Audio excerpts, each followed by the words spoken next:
આજ રોજ સદગુરુ કબીર સત્સંગા કબીર મંદિરમાં આજે આપણે ગુરુ પૂર્ણિમાનો મહોત્સવ ઉજવી રહ્યા છે।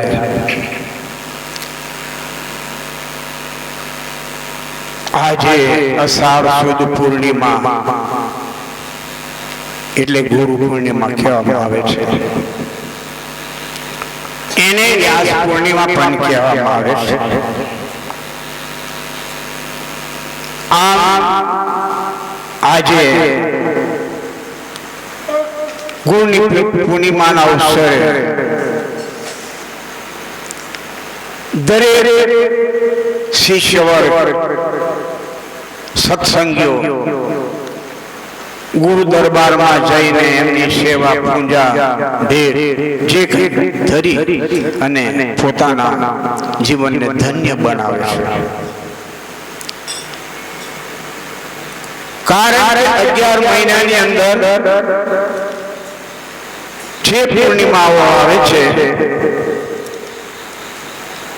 એ દરેક પૂર્ણિમાઓ કરતા આજે ગુરુ પૂર્ણિમાનું ઘણું મહત્વ હોય છે।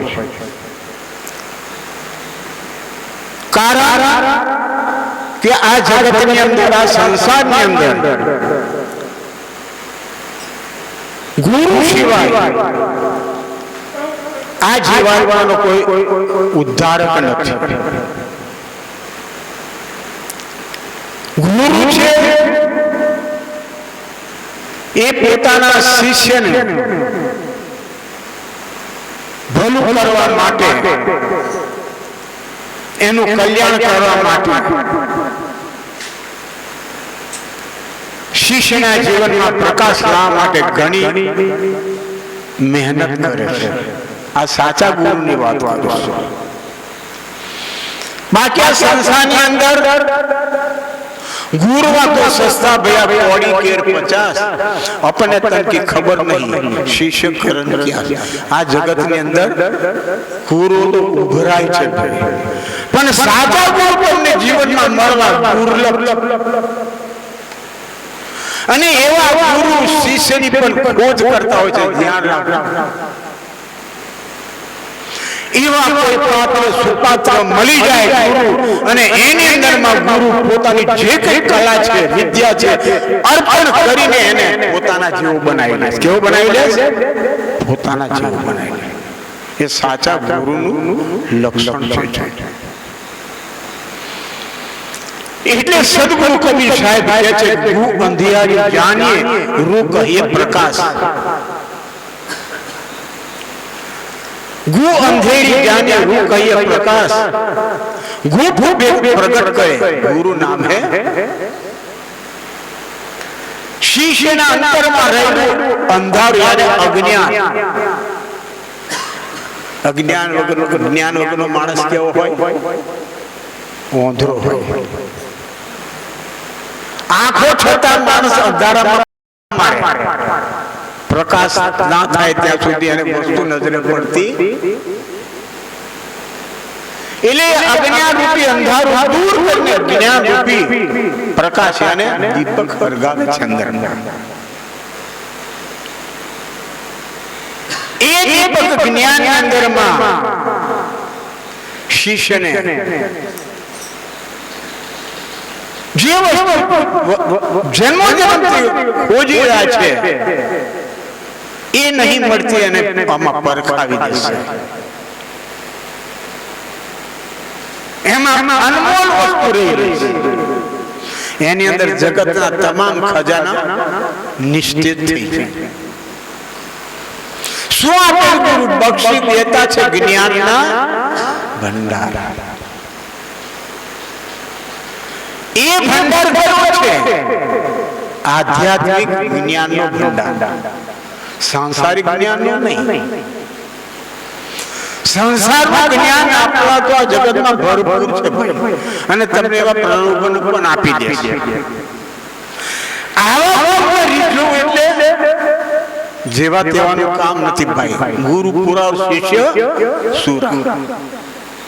એ ગુરુને રીઝવે તો શું થાય? રામ ઉઠે તો ગુરુ રીઝવે. રામ ઉઠી જાય, માલિક આપણાથી ઉઠી જાય, એને રીઝવવાનું કોનું કામ છે? ગુરુનું સાહેબ. પણ ગુરુ ઉઠે ના ઉપાય. જો ગુરુ રૂઠી જાય તો જગતમાં એને મનાવનારો કોઈ નથી. કારણ ગુરુ એ વસ્તુ છે આપણને કે સાહેબ ગુરુ ગોવિંદ દોનો ખડે કિલકો લાગુ, પણ બલિહારી ગુરુદેવની જીસને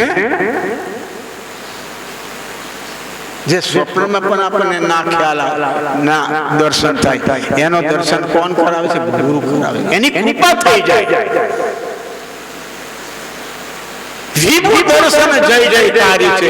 એ વિભુ પરમાત્માને માલિકનો આપણને ઝાંખી કરાવી દે સાહેબ, રૂબરૂ કરાવી દે. પણ એવા ગુરુ હોય બધાનું કામ નથી. એમના જેવા કોઈ ઉપકારી નથી, ગુરુ જેવા કોઈ પરોપકારી નથી જગતની અંદર. અને જેટલા બી ઉપકાર કરતા એની પાછળ બદલો લેવા માંગતા હોય છે, ત્યારે ગુરુ ખુશ થતા હોય છે. ગુરુ શિષ્યને પોતાના જેવું કરી લે છે.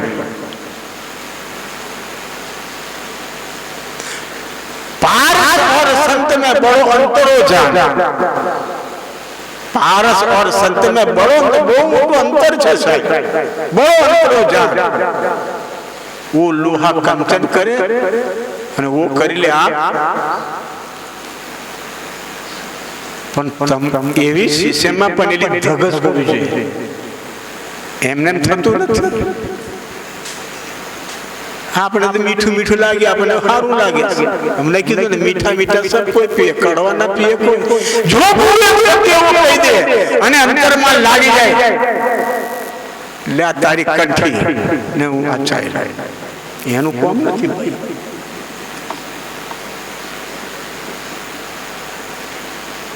ગુરુ કુંભાર શિષ્ય કુંભ ઘડી ઘડી કાઢે. જે ખોટ હોય તે કોણ કાઢે? ગુરુ કાઢે. ગુરુ કુંભાર શિષ્ય કુંભ એટલે ઘડો. કેટલા ટપલા ખાવા પડે ભાઈ, કેટલા ટપલા ખાવા પડે.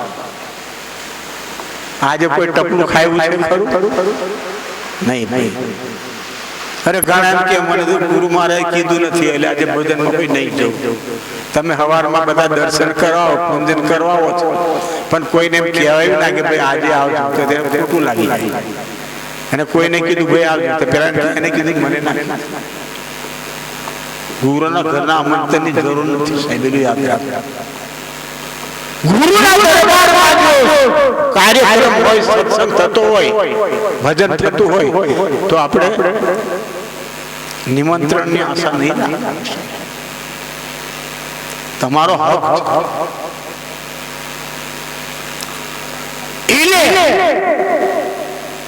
આપણે આજે જન્મો જન્મથી કેમ ભટકી ગયા? કારણ કે આપણને સાચા ગુરુ મળ્યા નથી. એટલે સાચા ગુરુ મળી જાય તો આપણો ભાવ ભટકણ મટી જાય. શું મટી જાય?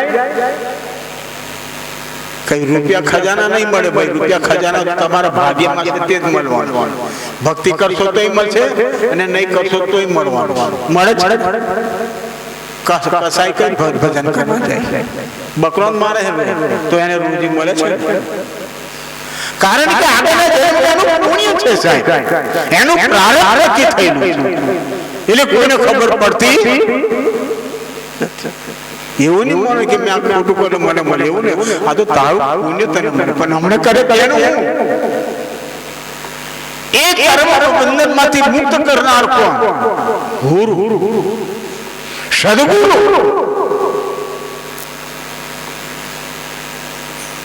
ગુરુ એમાંથી આપણે મુક્ત કરી શકે. 84 મટાડવાનું કામ પણ કોણ કરે? ગુરુ જ કરે છે. અને ગુરુ કર્યા પછી બધા પોફો નહીં મારવાનો, યાદ રાખજો. ગુરુ કર્યા પછી પોફો, હા તમને અધૂરિયા મળે તો તમારે છોડી દેવા, એના માટે કોઈ વાંધો નથી. પણ ગુરુ મળ્યા પછી મને ફોન કર્યો કે અમારે અમુક માણસોને લઈને આવશે નામ માટે. મેં તો કોઈને ના લાવ, મારે જરૂર છે. જઈ જાય તો ગુરુ બદલે નામ લઈને કેવું કહેવાય? તો આપણા નામની કોઈ કિંમત નહીં તારે. તો એ જેને નામની કદર નથી, નામ શું છે એનું ભાન નથી, એ ગુરુ બદલાય કે નામ કોનું બદનામ થાય? ના મારે જરૂર નથી. ભક્તિ કરવી હોય, ભજન કરવું હોય, નામ ધર્મ વાપરવું હોય, નામ કે જેવું તેવું નથી સાહેબ. ગુરુ આપે છે એના પર વિશ્વાસ કરો. ભટકર સર્વે છોડી દઈને સદગુરુ પાસે આ દેહ દશાને ટાળી દેશે. ચોકદાસ રહેજો, વિશ્વાસ કરો. વિશ્વાસ બહુ મોટી વસ્તુ. તમે પ્રશ્ન કરો, તમને ગુરુ જવાબ ના આપે, તમારું સમાધાન ના કરે તો સમજે કે કસરત.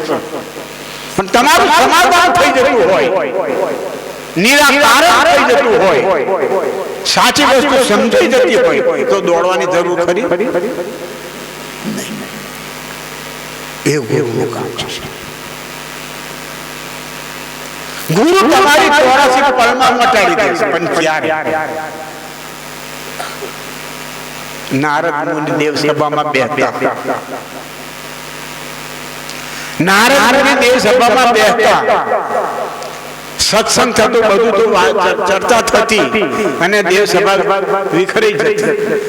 તારે એમની જગ્યાને સાફ કરવામાં આવતી, ભીની લૂકી લેવામાં.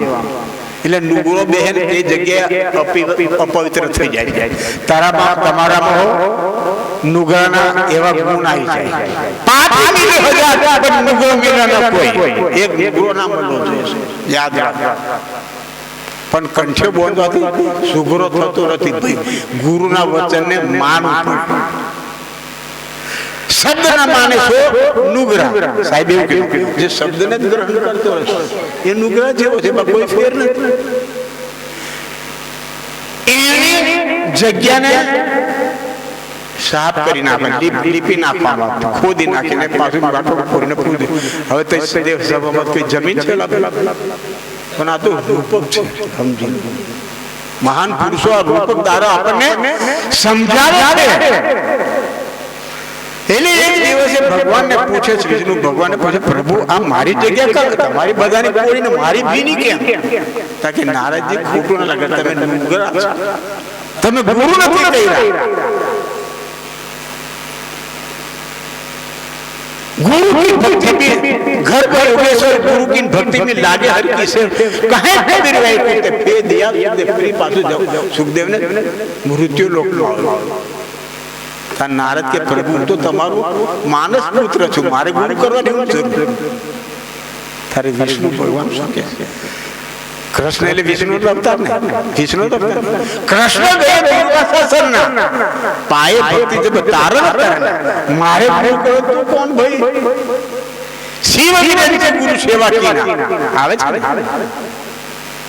શિવ એટલે શંકર ભગવાન, હિર છે એટલે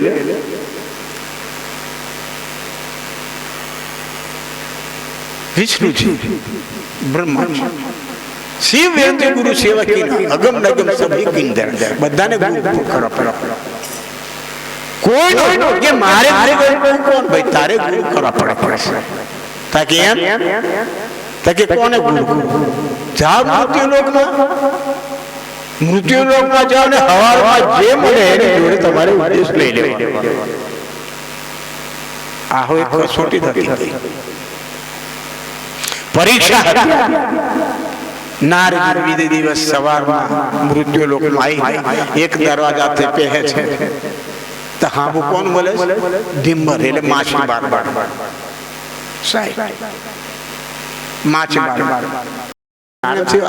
માછલો મારવા મારે ગુરુ કરવા એટલે પાછું બીજા દરવાજે એ જ મહિલો પાછો ત્રીજે દરવાજે એ જ મહિલો પાસે, ચોથા દરવાજે એ જ મહિલો પછી કે હવે સારું કરી લેવા પડશે. હવે તારી એ જ મહિલા એટલે પહેલો બીજો ત્રીજો હું ભાઈ બાળપણ કિશોર અવસ્થા જુવાની ને વૃદ્ધાવસ્થા છેલ્લા પણ ગુરુ કરજો તોય કોમ લાગશે. ના કરી લેજો. માનીની વસ્તુ અલગ છે ને કરેલી વસ્તુ અલગ છે. વાત બરાબર. કોઈ માનીને એ વસ્તુ અલગ છે, પણ જેને માથે ધારે છે વસ્તુ અલગ છે. એને ગુરુ કરી નારદજી ઢીંબરને પગને પડી કે તમે મારા ગુરુ મને ઉપદેશ આપો. અલા ભાઈ હું તો આ કે કઈ વાંધો મને ઉપદેશ આપો. ઉપદેશ લઈને ગયા. કેવી રીતના પેલો પેલી માછલો મારવાની આવે ને જ્યારે એમાંથી દોરો કાઢ્યો અને એક મણકો બનાવીને પહેરાવી દીધો.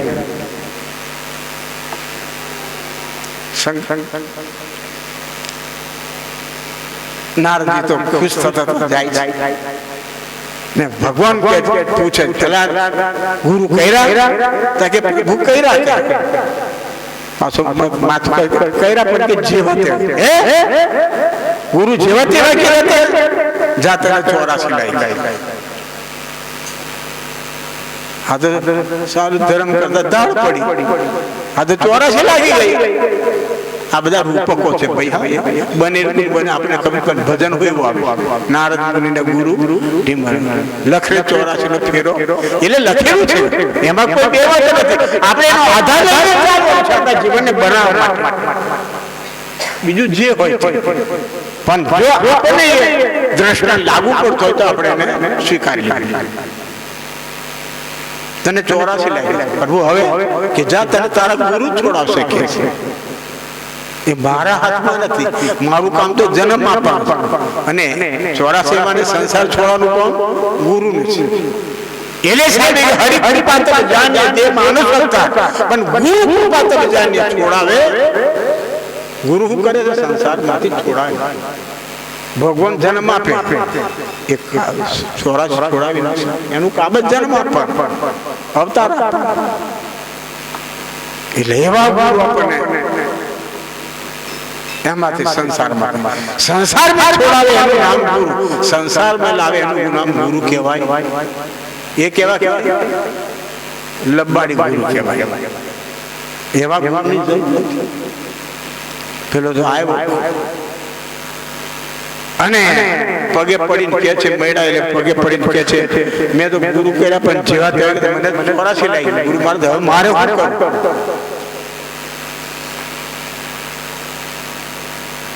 મેં તો એક દૃષ્ટાંતમાં એવું સાંભળ્યું કે વિષ્ણુ ભગવાને એની કસોટી કરી. બાકી આવું બધું કઈથી મળે? ઢીંબરને કઈથી બધી આ બુદ્ધિ હોય ખરી, પણ એમને જ આ બધું લઈને કરે કસોટી કરવા માટે હું કરે એવું એક જગ્યાએ મેં સાંભળ્યું. ત્યારે પછી ઢીંબર કહે છે તું એક કામ કરજે.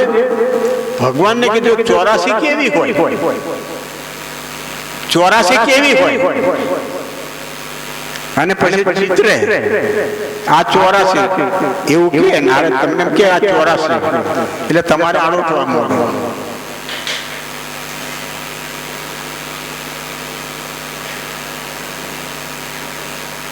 ત્યારે કે ગુરુની કળાએ ચેલો આપે તરે.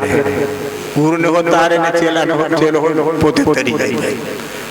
આવડે પેલો ગબડવા માંડ્યો. આવડો મળી ગયો. નારદ શું કરે તાકે પ્રભુ 84 ફરી રહ્યો છે તાકે એ રીતના ના બતા 84 હાથે ખોટી તો કહેવાય.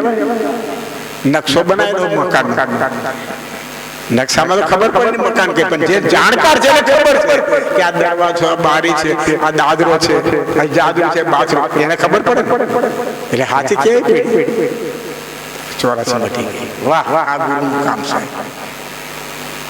એટલે કે નારદ મુનિને ગુરુ ઢીંબર મળ્યા. કોણ કળા એની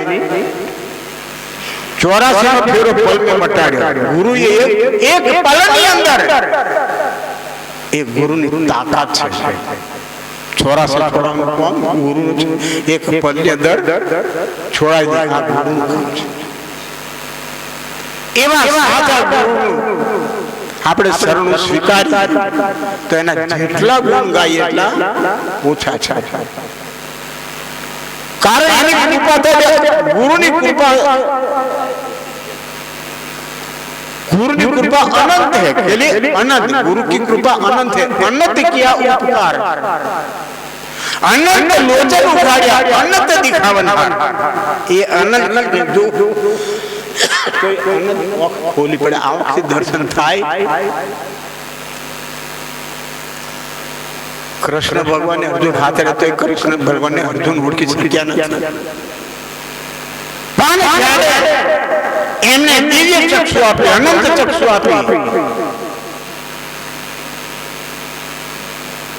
જે સ્થૂળ નહીં પણ જે અંદરમાં જે રહેલી વસ્તુ એને ઓળખવાની શક્તિ આલે સાહેબે એને શું કીધું સુરત ને સુરત નેન છે દેખો એ નેનન છે નહીં આ નેન થી માલિક ને ઓળખાય નહીં ભાઈ જોવાય નહીં એ ગુરુની કૃપા થાય એટલે સદગુરુ કહે સુરત નિરત હે સદગુરુ પાસે ગુરુની પાસે વસ્તુ રહી એ ગુરુ તમને જ્ઞાન દ્વારા એને ઉઘેડે ખોલે તારે એ માલિકના દર્શન અને જેને થયા છે એને મોહર મારી છે ઘણા કે તો ખાલી લખી દીધેલું ભામાં લખું અને પ્રત્યક્ષ જો ફેર હોય ને ફેર એટલે સંતોએ જે અનુભવ થયો પોતાને અનુભવ થયો એ વસ્તુમાં આ પછી શબ્દ દ્વારા રચના કરવામાં આવી એમને કરવામાં નહીં આવી